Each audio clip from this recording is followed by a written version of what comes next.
Great skills again by him. Oh, marvellous goal by Lampard. Welcome to the Rangers Journal. Welcome. Good evening, everyone, and welcome to Thursday night's edition of the Rangers Journal. My name is Chris, and I'll be one of your hosts for this evening because we've got a 2-for-1 special for us tonight, folks. But before we get into that, we've got a fantastic panel here with us who are going to be here to answer all your questions and just talk all the good things about Rangers. So I'm going to start off with my fellow host tonight, Mitch. Welcome. How are you? You doing well? I'm good, mate. I'm good. I'm excited to be joined with everyone. You know, we've got John's taking himself off the sick bay.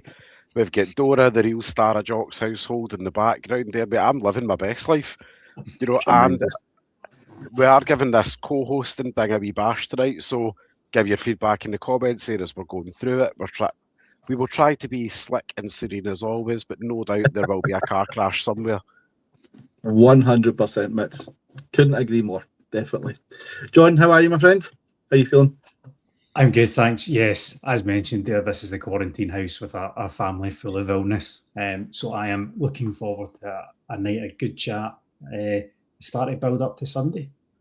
Absolutely, mate. Absolutely, John. And nothing but a good Rangers tuning in a Thursday night to help the household go over the sickness bug, mate. So that hopefully after tonight, he will be thriving again, mate. So he's well. Fingers crossed.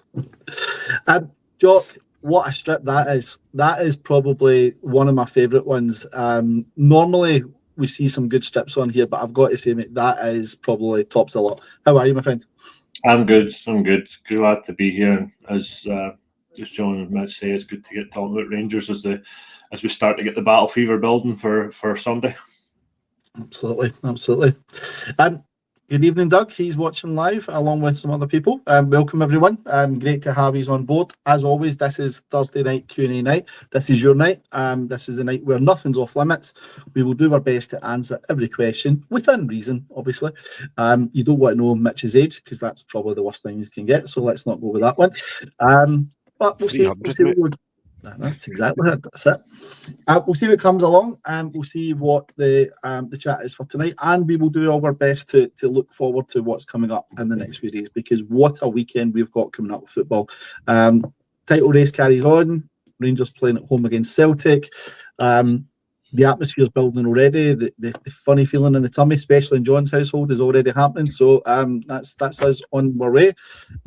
This tends to get to the time where we start to feel a wee bit nervous, Mitch, would you say?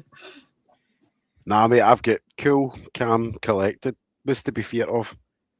They're nothing. We've seen it already.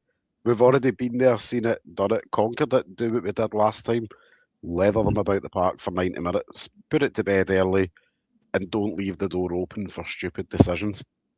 Yeah, totally agree. John, how's your feelings for Sunday at the moment? We'll obviously get into it in a wee bit of detail, but what's your overall riding feeling at this point in time? Is it positive, negative? What are you thinking? If we go for the jugular, positive. And I think that's the thing, is we've got to be on the front foot from the first minute. And I want us to be, I think we've seen it in recent home games, go attacking, flood forward, put the press on, and we're much better when we're like that as opposed to sitting off of that. Yeah. Jock, what's your opinion on Sunday? Do we go for the juggler, go for the two up top again? I mean, you shouldn't really need to be psyched and pumped for a game like this, because it should come hand in hand with playing for Rangers, especially a home game where the crowd's in your favour. The crowd will be up for it as always, and as you say, there's so much to play for, and there's a chance to really put a dent in their season in terms of the title, and a psychological marker as well. If you lay the gauntlet down and come out at the traps, all guns blazing, as you say, two up top, everybody gung ho attacking, no mucking about and slow progressive passing. We want attacking football, and if we can do that, get the result over the line, then they're already thinking about, geez, right, okay, we're so much to play for now in terms of it's all we've got is a Scottish Cup, and then again we have another home advantage in that as well. So it's an interesting week, that's for sure. Yeah, Definitely. And it all kicks off here tonight. Tonight's the start of the weekend, as far as I'm concerned. And tonight's where we build up. And over the Rangers, on the Rangers Journal, over the next few days, you will have plenty of things to keep you entertained in terms of content. And you'll also have plenty of build up between now and Sunday's Old Firm match. Don't let anyone tell you it's the Glasgow Derby, because it's not, Mitch, is it not? It's the Old Firm match. Absolutely not, mate. First person to call it Glasgow Derby's getting slapped. So, you know, we're putting it down there quite as bluntly as that. But Chris, how's the battle fever feeling? Are you feeling like John? Have you got the upset tummy ready to get the Pepto-Bismol out, or are we feeling all right? Mitch, honestly, I'll be like John's household in a couple of hours. I'm telling you, that's when it all kicks off for me. I'll be on that toilet for too long, and then it will become kick-off time. I'll be all right. I'll be fine. But it's always the same, Mitch. I've always got the same feelings with it. No matter how well Rangers play or how bad we've been, always go in nervous. I think if you don't go into an Old Firm nervous, it's always a bad outcome. So the nerves are a good thing for me, is the way I look at it, and I'm really looking forward to this one. Full house at Ibrox. It's going to be tremendous. It really is. It's a massive 3 points on the line. Exactly, mate. Now, as always in life, if you need something to help the nerves out there, our lovely sponsors at the Bluebells Bar in Porta del Carmen will see you right. Good swift curers, and I feel like John and crew could be doing me getting the wings on and getting a wee flight out there to make yourself feel better after the last couple of days. Go see Kerry and the crew, let them know that you've came through the journal, and as always, Kerry and the team will look after you immensely as always. Absolutely. Folks, get your questions in if you can. Got a few people joining us, and it's great to have you with us. As I said earlier, this show is all for you guys, so please get the questions in and we'll see what we can get for you. However, let's kick this evening off, Mitch, with our new Thursday night feature, which Who's That Jer? Right? So this feature is to try and get everyone thinking, and towards the end of the pod, we will tell you what the answer to this Who's That Jer is. We're going to go back in a little bit of time, and we're going to ask you to think of Rangers players from years gone by.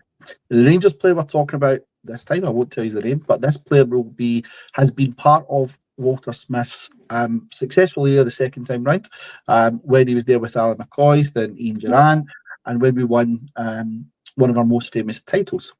This player, one that probably not a lot would really get from some of these clues. But we're going to give you some clues. We're going to give you 5 clues. Oh, no, on you go, Mitch, on you go. You can stick that first clue up. Premature slidulation here. That's so good. That's so good. So for Who's That Jer? Clue number 1. I arrived in Glasgow as a young defender with promise, joining from English football where I had come through the ranks at a well-known Midlands club.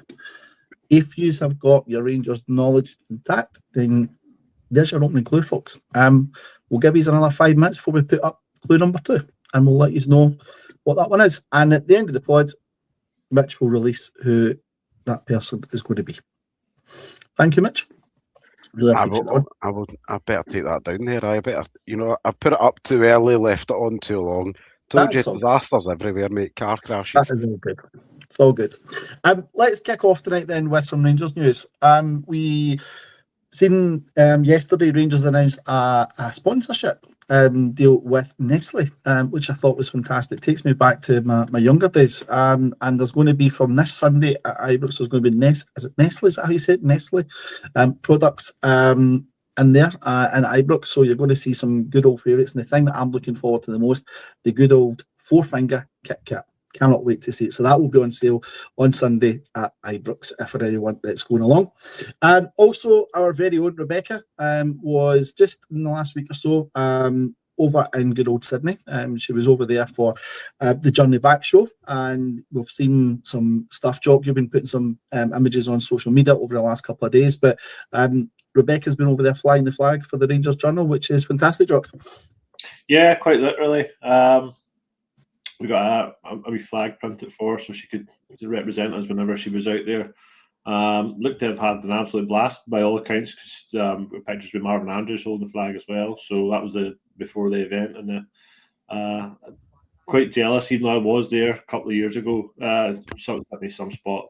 If anybody's ever thinking about going to Sydney or going to Australia and in 2 minds, just go and do it, because you'll not regret it. And then the chances are you'll probably consider moving there, because it's just an incredible country. But yeah, Yeah, it's represented as well, and I say the guys seem to have a great time, and I think the actual show itself was a great success. So it's just credit to everybody involved that took part in it as well. So and all the bears out there that attended as well. Yeah. Big shout to them as well, because it looked to be some show. Absolutely. John, great to see some Rangers fans across the pond enjoying one of the shows that have graced here. It's been a fantastic show. Anyone that's went and seen the journey back, we would definitely, for anyone that's not been seeing it yet, we definitely recommend you go and see it. But great, John, to see again the colours for Rangers flying the flag over in Sydney and just being across the world again. It's great, you know. You give it as much airtime and exposure as we can, because you'll always find people in these necks of the wood.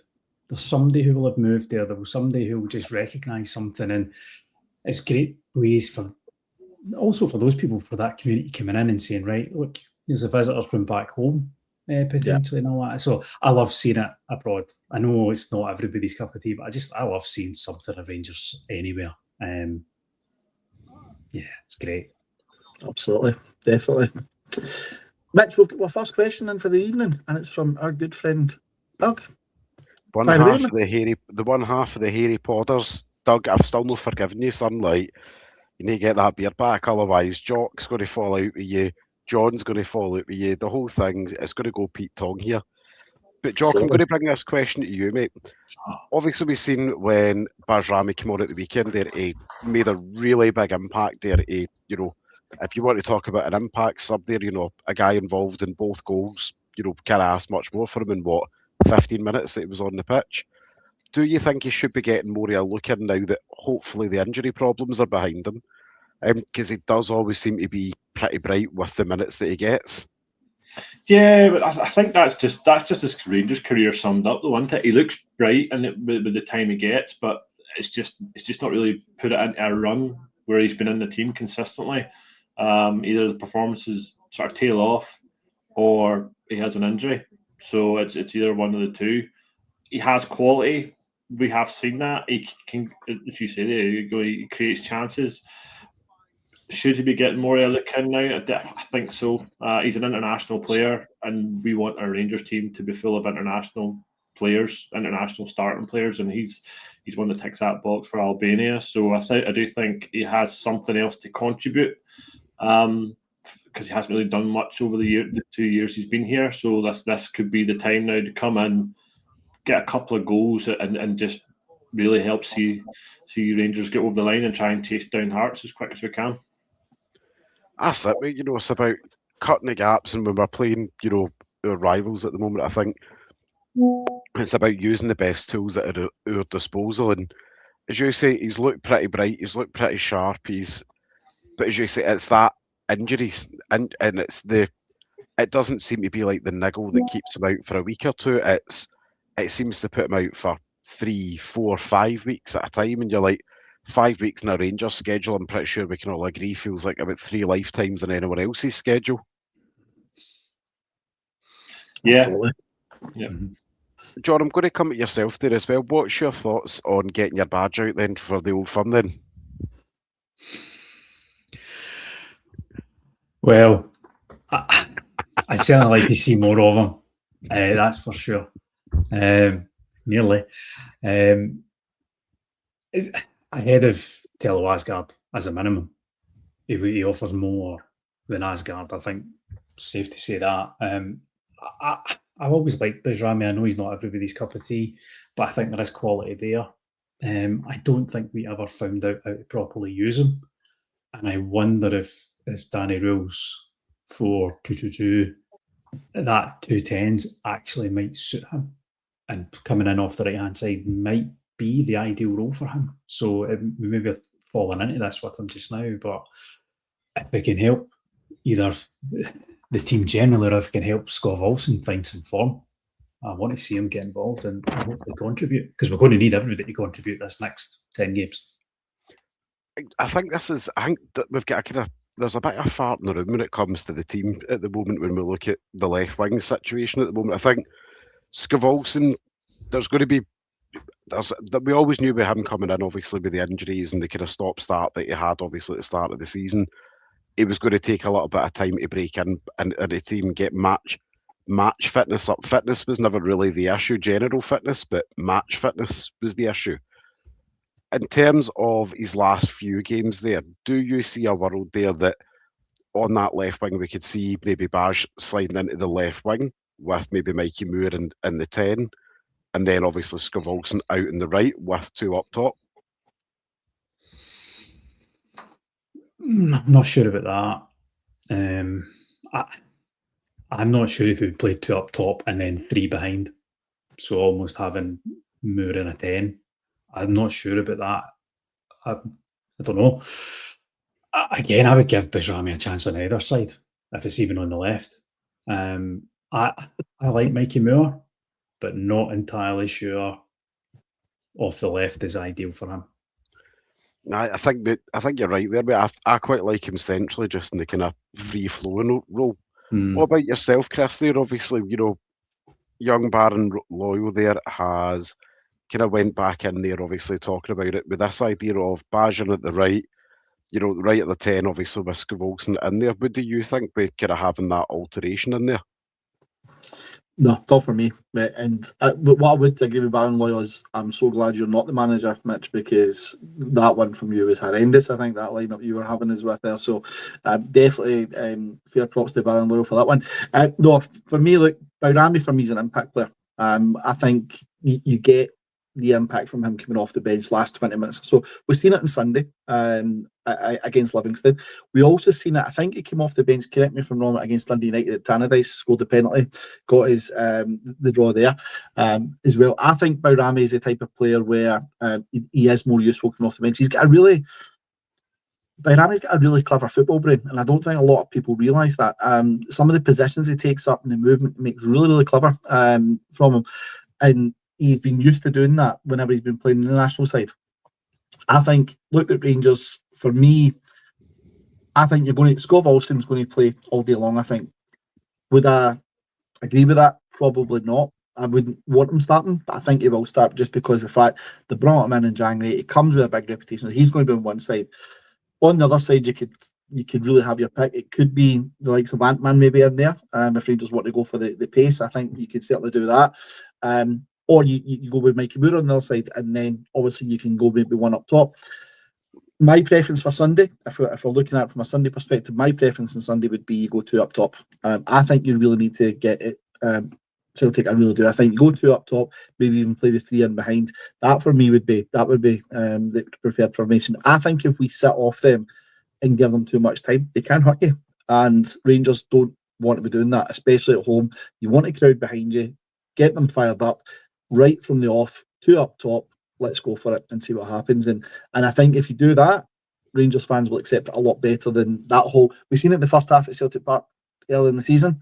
We sat off too much and they should have been outside at half-time. Just some poor finishing, good goalkeeping, they didn't. So that would be my worry, Mitch, is that if we don't go with that two up top, we're going to end up sitting off and allowing them to come on to us, and I don't think that's the right approach for Sunday.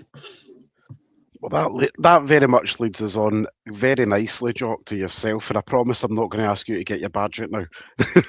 So next up there, actually, we've had this comment come in there from Glenn Keane, who said, for you, do you stick to two up top or do you go one up top for the weekend? Oh, I'd with the pod on, I think it was Monday or Tuesday, and I had my 4-2-2-2 with the two up top, Nadiri, Chermiti. I had Ant-Man out on the left, and I had Olsen on the right, Chikwane and Diamande in the midfield, because we want two up front. We want to create as many chances as we can. We want to score as many goals as we can, and say we can't have another performance that we did last weekend, where we had all the chances, just didn't score them. Granted, I think obviously against Celtic the game's probably a wee bit more open because they're there to pick up points as well, because they need the points just as desperate as we are. So it will be an open game. I just think if we utilise the pace that we have from either side and the quality that we know Olsen can deliver in the box, Ant-Man's trickery, Ant-Man had about 17 assists last season. Hasn't really seen much this season. I do think there's more to come for him, and he can contribute, whether it's assists or goals.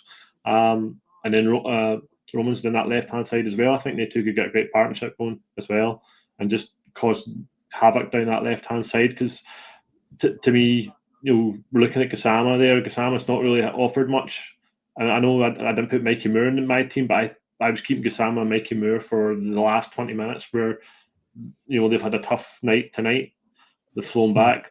The last thing you want to see is two pace merchants come on with 20 minutes to go just to absolutely tear you apart. And you still have the two big men up front as well. So for me, yeah, go for the two up front and just go for it. Just play this formation that we played against Hearts because it works. It creates chances.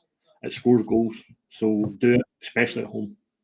I think as well for me, like when I look at obviously, our striking options there as well, and again, I'm aware the sample size is pretty small, obviously with Nadiri and Chermiti up top together, but they seem to work and interlink really, really well with each other. Chermiti can have that hold-up play, that wee bit more kind of natural grace on the ball than what, Nadiri does. Nadiri's a wee bit old school. He'll do a bit of rough and tumble and he'll get stuck in the elbows up.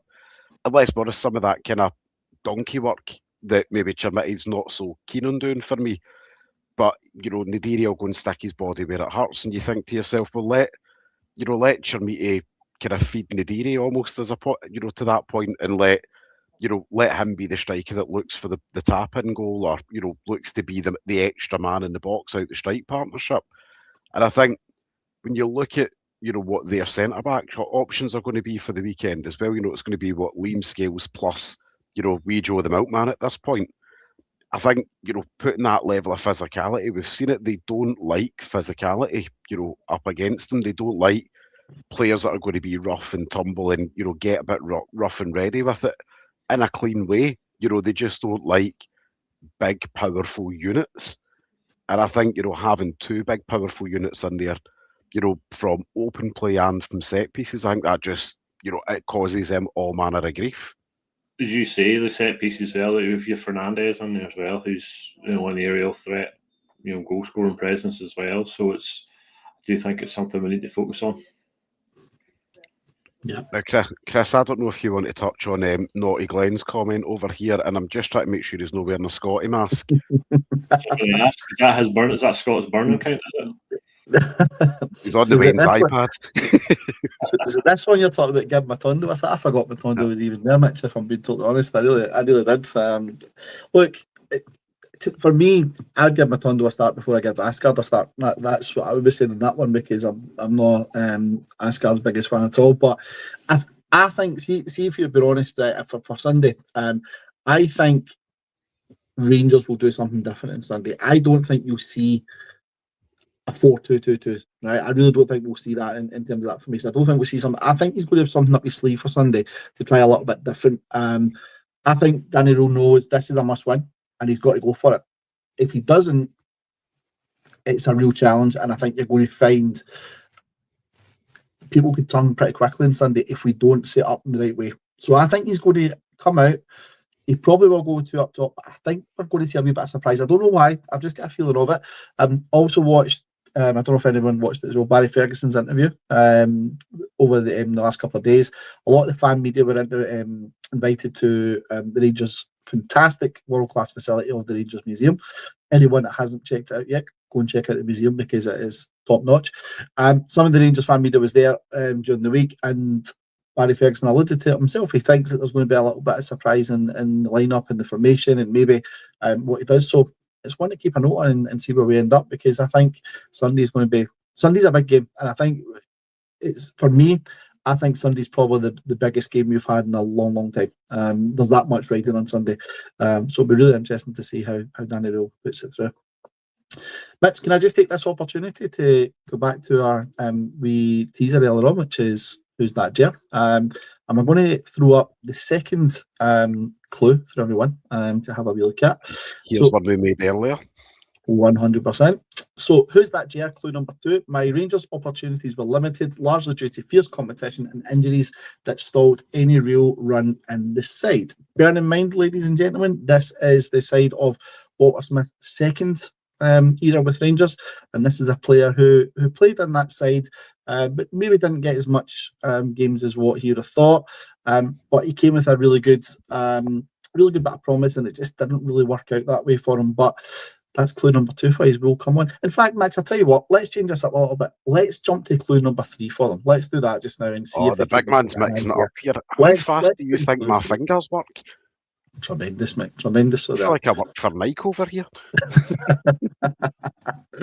Clue number 3. Despite not featuring heavily, I was part of a squad that enjoyed domestic success and memorable European nights under Walter Smith. So there's clue number 3, clue number 2. We are getting questioned, Mitch, by our Doug, for clue number 1 again. So let's just bring up clue number 1, just so that everyone can see what we've got on clue number 1 as well.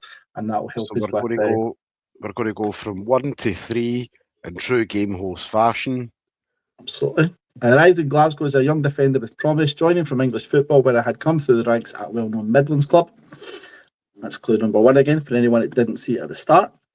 There's clue number 2, which we'll just put up a wee second ago for you. Rangers' opportunities were limited, largely due to fierce competition and injuries that stalled any real run in the side. And finally, clue number 3. Despite not featuring heavily, I was part of a squad that enjoyed domestic success and memorable European nights under Walter Smith. If you know who it is, or you think you know who it is, pop the answer in the comments. We won't reveal the answer till the end of the show, but pop your answer in if you think you know who it is, or take a guess and see if you find out who it is, because it's quite a good one, this one, and just gets the old brain ticking on a Thursday night, so it does. Mitch, looking ahead to Sunday, right?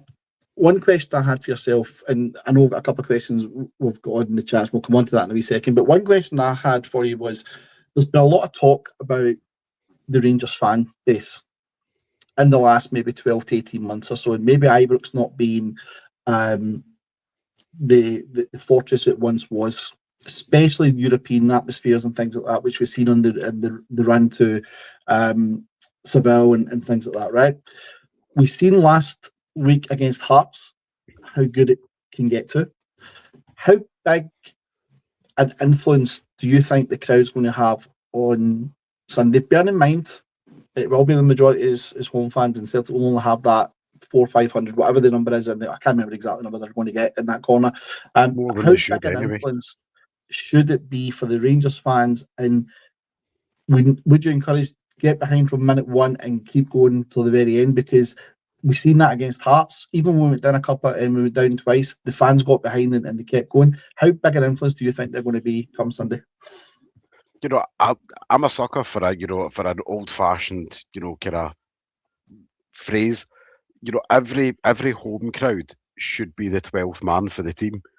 And whether that's going through a good spell in the game, whether that's riding out a rough spell of the game, because let's be honest, it's a game of football. There will be rough spells in there. There's going to be good spells in there, but being on your toes and being on the edge of the seat and backing the team from minute 1 to whatever minute the SFA decide that we're finishing this game on, we'll soon see. We'll soon find out. But yeah. I think we've got to be there, back the team wholeheartedly. But let's not forget the performances and the results that we've pulled against Celtic this season already. There's no reason to be getting in there. Obviously, I get that an Old Firm game is an Old Firm game. It's the anomaly. It can be the wild, wild west. But recent form suggests we'll be all right. The results have been good. Performances have been good against them. And it's just for me. There's always that level of. There is obviously that element of squeaky bum time underneath it.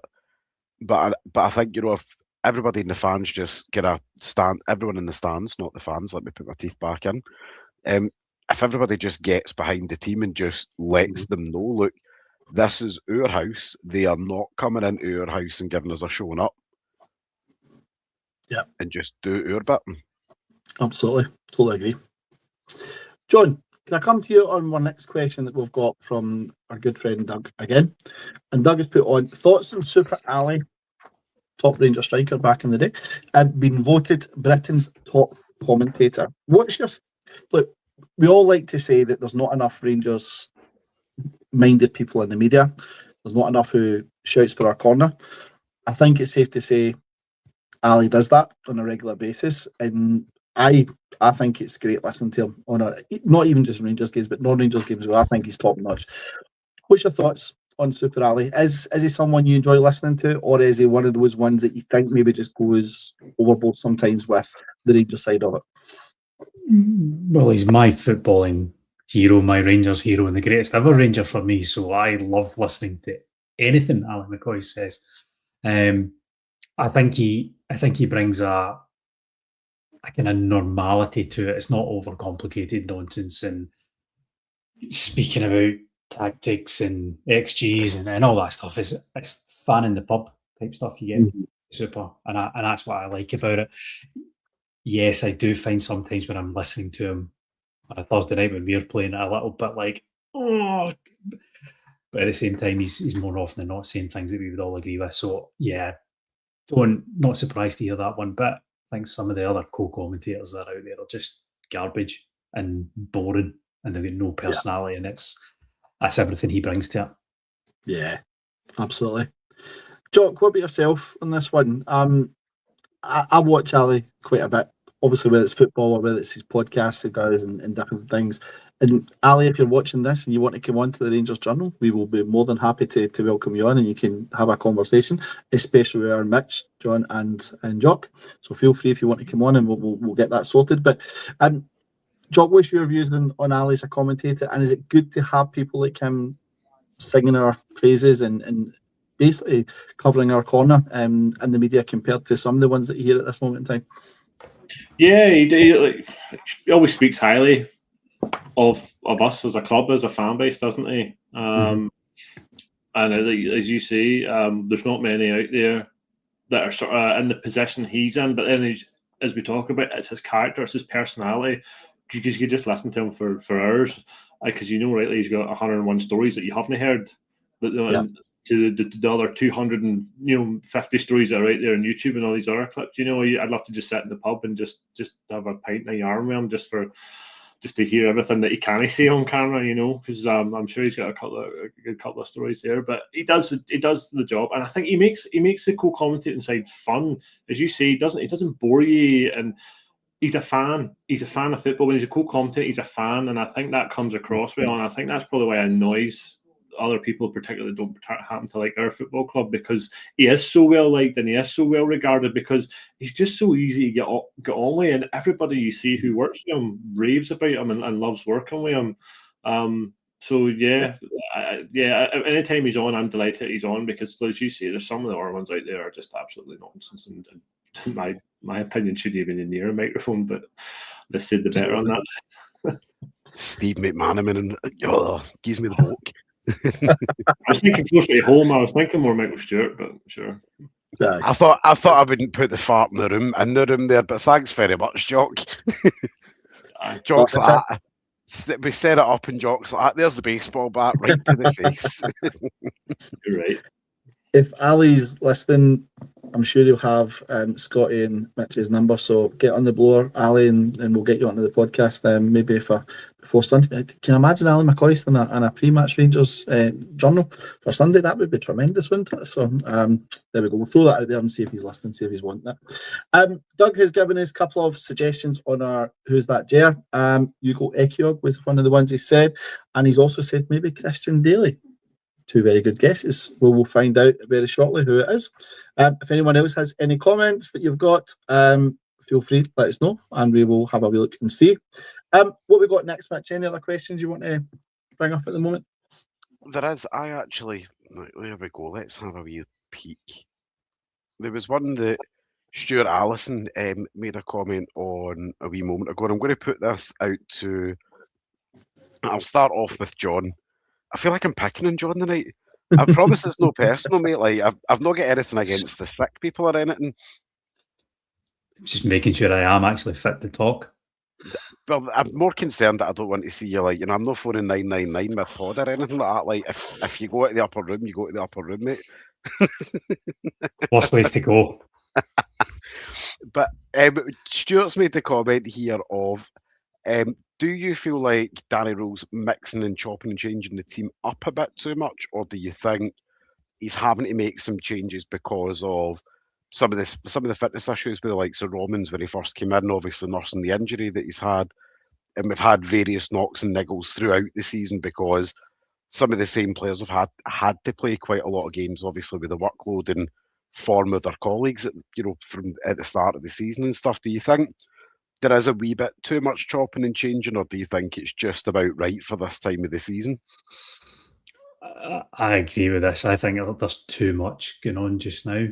I think we need to settle it and we sit and say, this is how we're going. We can interchange players within that. And I think that's the problem with the away form. We're going from 4-2-2-2 to 4-2-3-1 to 4-3-3. And I don't think that's helping some of the players settle in.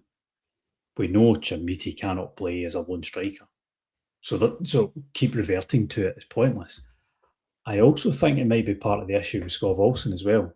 Skov Olsen's going from you play as a kind of right-sided 10 to I need you out in the wing, to slightly different roles. And you're kind of saying this is a new guy coming into a new team and the formations are changing, the personnel's changing, and within that there's not really getting a chance to settle in. So I would like to see us pick a formation, pick a team and run with it as best we can. I know most people, some people would possibly pick John Sterling at right back, and he's made of biscuits and not really going to give us 10 games in a row. So fair enough.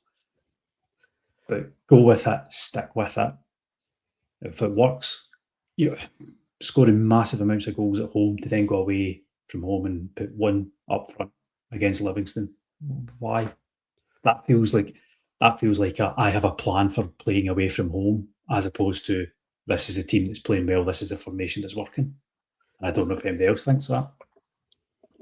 I think there's a wee element with that of when we seen the lineup, obviously on Sunday. I had to use the brain for a minute there.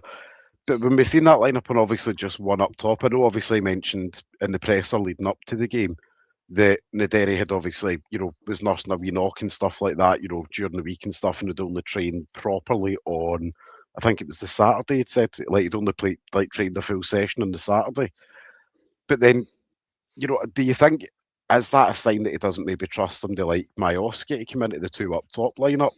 Or do you think it was just being overcautious? I think it's overcautious because I think we've seen that from him since day one. We've seen somebody who went, I need to be pragmatic about this. I need to sort losing goals, sort that, and then build this in. So I think there is still a cautiousness about him. I'll say this here and now. See if Naderi isn't fit to start on Sunday. I want to see Majowski up there beside Chermiti. I want two up top because we need that pressure up there. Or you play Gassama or Moore right up top, not as a 10. We need that two up there. And that's why I think it's a case of pick the formation, interchange the players. They might not be perfect, but run with it. What about yourself, Chris? What do you think? Do you think there's too much chopping and changing? And I'm trying not to laugh at Shug's comment there that I'd love to put up there, but I'm pretty sure I'd get a telling off if I put that up. Yeah, let's not put that one up, whatever we do. Yeah, so I think there is. I think we've probably been. I'm thinking I've maybe been a bit critical here of Danny Rowe, right? And I don't want to come across as critical because I think John hit the nail on the head.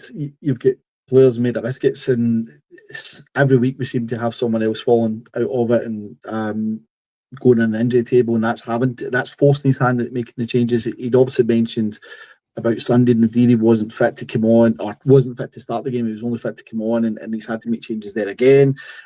Look, I think you have to just. There's too much of this looking ahead at games that are coming up. You need to look at the game that's in front of you and play your fittest 11 that you've got at that point. And sometimes you need to take chances in players, right? You're doing. Mitch, you and I talked this a couple of weeks back when we were on, and I said I think you need an experienced coach next to him, right? And I know he's got a couple of ones there in terms of Sasha and the other ones that he's had, and people who've been with him elsewhere. But what I was meaning by the experienced coach type something is somebody who's been in the mix of Scottish football. They know the teams that they're playing against. They've been up at the time where you're winning titles and things like that. Now it's a tough one to get because there's not loads of them sitting there and waiting to come in and stuff. But I think he needs a wee bit of experience in there alongside him. Someone that knows the Scottish game. And I know we've got Stevie Smith in there. I've got no doubts about that. But again, Stevie Smith, the experienced hand you would want in that situation, I don't really think so. So for me, he needs that experience in there just to say, stop changing it about too many times, right? Let's go with a settled team. Let's go with our best team. Let's just maybe take a chance on one or two of the players like they used to do before there was any sports science involved in it. That my preference. And look, if you go with the team and somebody gets an injury and you miss a week or two, then that's fine. You go with your next strongest team for that next game then, and you play it that way. You take it one game at a time. I think there is too much chopping and changing. There's too much rotational basis, and I think that the challenge comes with having a big squad. And Rangers, to be fair, have got a massive squad still. I know they tried to cut it down, but he's trying to keep everyone happy, and I don't think you can do that. So for me, go with your strongest 11 for Sunday. Go with your strongest 11 the following week after that, and just continue to do it, and stop changing things up too much, because stick with formation, go with it. But as I said earlier on, I do think he will pull a surprise out the bag for us on Sunday. I think he'll do something a wee bit different. I think he'll try something a wee bit different on Sunday. I just hope that whatever it is that he tries doesn't put us on the back foot and we don't stay off of Celtic. I think as John and Jock have said, I think we need to go for the juggler because they're there for the taking. And I think if you win that, it knocks them out of the title race, is what I think, given the games that are coming up, in my opinion.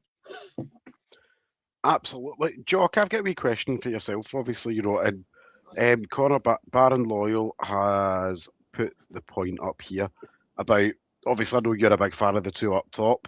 I have to be careful how I phrase that there again. But obviously, when we look at the games we have played one up top, against Hibs, one striker, against Motherwell and against Livy, all draws. Is the evidence based on that strongly weighted that as a team with what we have at the moment, is the team much more suited to playing with two up top, given the fact that most of our strikers are pretty big units, but also we do have Majowski that doesn't mind kind of lurking about just outside the box and kind of hanging about to see what chips can come his way. A seagull, if you will. Yeah, yes and no. Because if you take the Livy game aside, the amount of chances we had, we should have won that game, regardless we won up top. We should have won that game. Their keepers pulled off 3 top saves that any other day I don't think he does that. And then there's a couple of chances we missed as well that probably should have made more of. The Motherwell and the Hibs game, yes, you can advocate that because we were poor and we offered the strikers had nothing. Like it was Raskin that got the goal against Motherwell thanks to a mistake in the midfield, and it just broke. We just counter-attacked and we broke well and we took the chance. The Hibs one, we had one that was ruled out for offside, but that was late on because again we were offering nothing. Shermiti was so isolated. And it's Hibs. I think Hibs should have beat us that game because they had the better chances. So I think the thing with Roll is he came in the time he came in and he had to work with what he had to work with, and what he had to work with, he's managed to get us where we're at now, and he's managed to do that with playing with the one up top. So you have to. There's evidence to suggest we've scraped games and we've done there, and the players playing with one up top have got the points on the board that we needed to get to where we are. But I still think at this stage of the season, we need to go, as we're saying, we'll go for the juggler. We need to score goals. We need to make sure we are taking chances. We are creating chances because we need to secure points. We've 11 draws this season. 11 draws. Any other season that is not title winning form. It's not. You can't go through a season, and not in our league, maybe in another league, but this season's the caveat. It's the one-off where we're still in it. Celtic are there nearabouts. Hearts are leading it, and there's still Motherwell are still hanging about as well. They've got a chance are coming in and upsetting the apple cart and taking somebody else's spot that's traditionally one of the top 2. So yes. I think we need to sort of have a bit of faith. Whenever he decides we're going with one, that's what he thinks is the best way to do it. I think evidence suggests otherwise, that we need to go with the 2 because we have that extra striker in where we didn't have it, before the January window. So we use it, maximise it. Yeah, exactly. But all good points there. I think as well, when it kind of comes to our team as well, I think a lot of people forget well, as fans, we've all got short-term memories. I think we can all agree. The mess that we were in when Danny Rowe walked in the door, we kind of don't have a right to be where we are right now. And I think, that's what a lot of people need to remember is the bulk of this squad are players that were obviously purchased in the summer that Rowe obviously had no input into. But he's also managed to find a way to make that team tick. He's made the individuals in the team by and large. Obviously, there's still always bound to be a couple of exceptions here or there, but he's found a way to make that team work and find, tunes to get out of certain players. Oliver Antman, let's be honest there, before the injury there, he was a huge victim of the Russell Martin. Is the Russell Martin impact of, if you're a creative player, I'm going to basically drain every ounce of confidence out of you that you've got because I don't want you thinking for yourself. Whereas now, obviously, I think I said this to Chris in one of the previous Q&A nights, I genuinely think the best thing that's happened to Oliver Antman was actually getting injured so he could come back and he could be de-Russell Martin in a way, he could be de-sprouted. And I think that's really, really helped him. In that respect of, obviously, when he's came back, he's almost had like a mini pre-season under a new manager and got to get to grips with, what's going on there. What we will do, because I'm very conscious that we have about 10 minutes left, and Chris has got a big reveal, and I don't mean he's not taking his top off, so everybody just calm down. He might, you never know. You never know, mate. You never know, Mitch. You never know. That could be a Sunday Post match. They could listen to. Don't get me tempted in that one, Mitch. Don't get me tempted if that happens. Mitch, you've upset a couple of people, I think. It's all right, mate. I do that every day anyway. A-League prospects have said Mitch out, and then Baron Loyal has backed it up by saying, "I Mitch out." What have you done? I would like to point out that's two of our lovely children from the scouting department. One of them being our A-League prospects is in fact our very own resident Pole, Andrew, who is probably about 13 vodkas deep at this point, knowing Andrew. So, I take everything he says with a pinch of salt. And young Baron Loyal, I will not name who he is, but he is just a child. He is nothing but a mere boy amongst men. So he can just stay in his wee lane and get back in the playpen.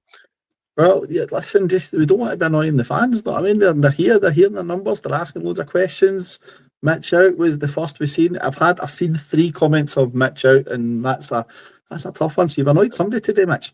That's all right. It's just the scouting department. It's because I've not shown them any love today. I left them on red and left them alone. I let the children deal with themselves today. Fair enough. Okay, there's a couple more questions we've got that we will get to really, really quickly. But before we do that, who's that, Jay? Let's go with clue number 4. Clue number 4. Internationally, I represented my country at youth level and was once tipped as a future senior international. A prediction that ultimately didn't materialise. So that was clue number 4 for anyone who's watching that. Keep guessing, keep thinking who you think it could be.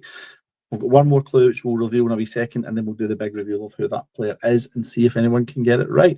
So far, there's quite a few comments being put in, but interesting to see who's got it right and who's not. So we'll take that one away for just now. I'm just conscious I don't want to click on the person's picture because that will just spoil it for everyone. So I'm watching you in those controls. You just behave yourself there. Exactly, mate. Exactly. The next question we've got. A mess of them. The next question we've got is from our good friend Paul. Paul, thank you for this question. And he's basically saying, should we go with 3 central midfielders on Sunday? I know we've been talking quite a bit around striker and 2 up top and all that sort of thing. So I'm going to come back, John. Let's come to yourself with this one first of all again. Should we go with 3 central midfielders on Sunday? And I'll probably add a little bit to this question from Paul. If you did want to go with the 3, who would the 3 be? No. That's it. Simple. Short.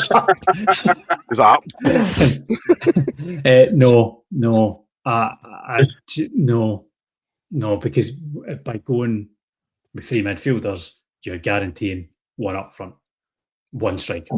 So no, because he's not going to play. He's not going to play with no width. Mm-hmm. He wouldn't go with a 10, a 3-1-2. He's going to go in some way, shape, or form with wide players. So I wouldn't. Yeah, not for me. Just a no. Fair enough. Yeah. I hear you. I hear you on that one, mate. Yeah, I'm gung ho, jugular, go for it. That's me for Sunday. That's what we like. Big John's got us riding at dawn there. He's like, let's go. He's got the horses at the stable ready to go. Absolutely. Well, Gary agrees. Gary agrees he wants an attacking team as possible, 4 at the back is what he was looking at. And then Paul's come back and said, if I can click on it, it's not coming up. For some reason, it's crashed. There we go.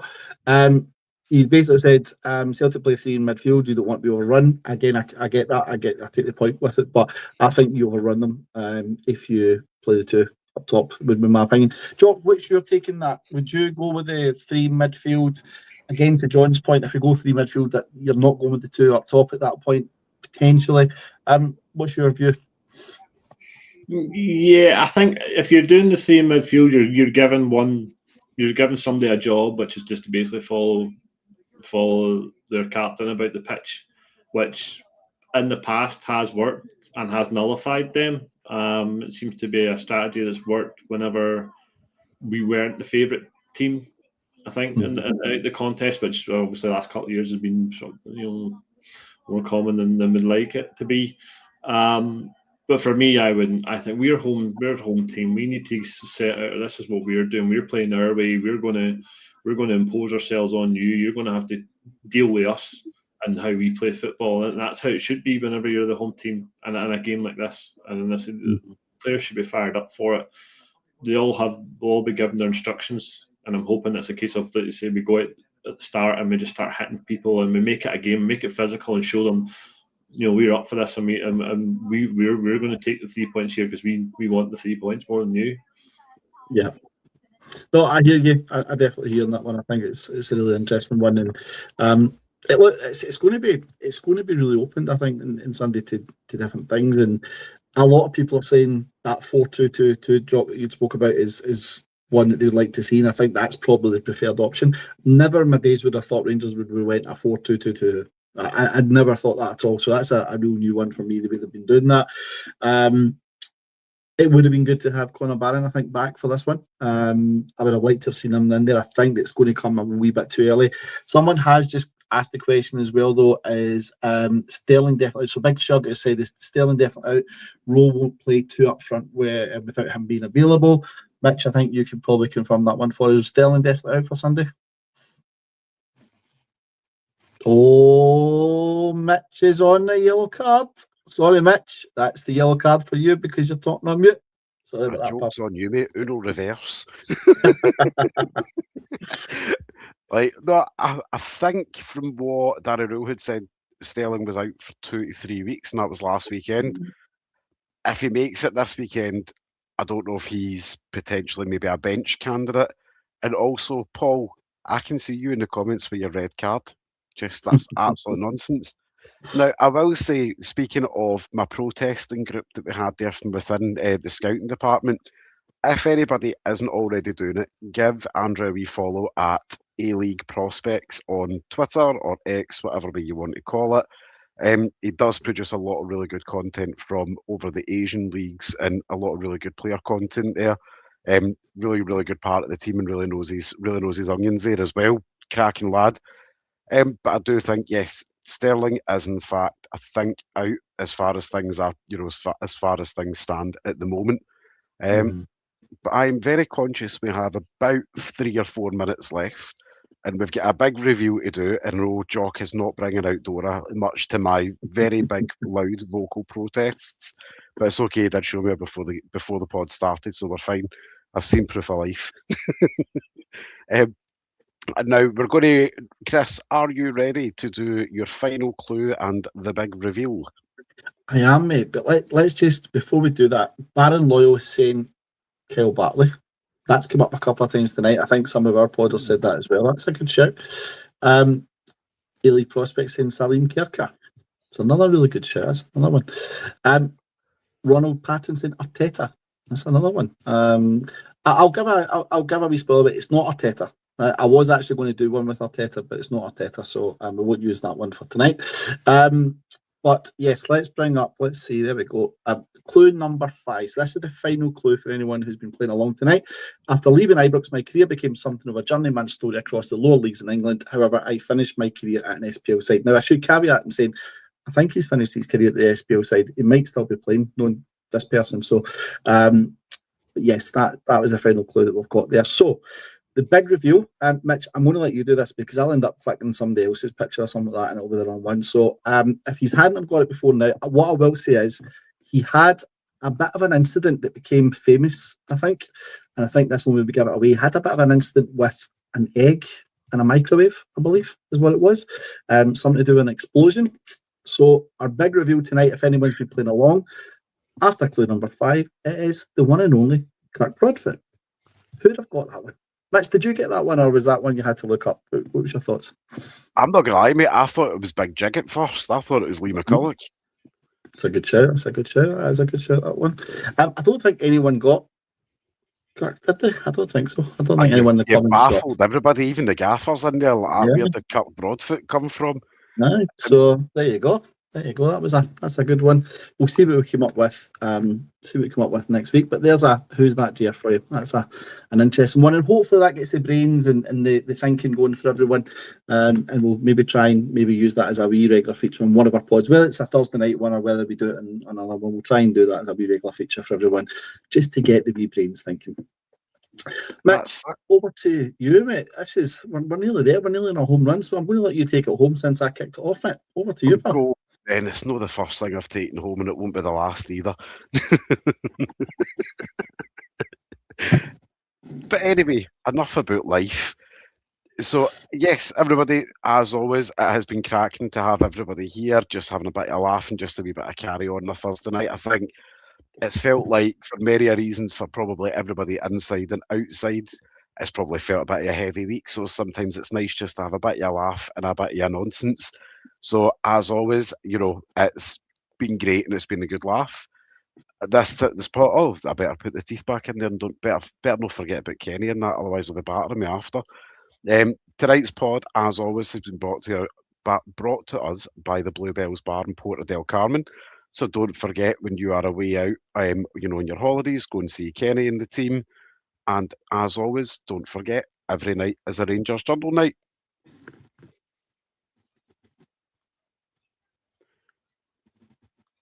End. Why is this thing no end?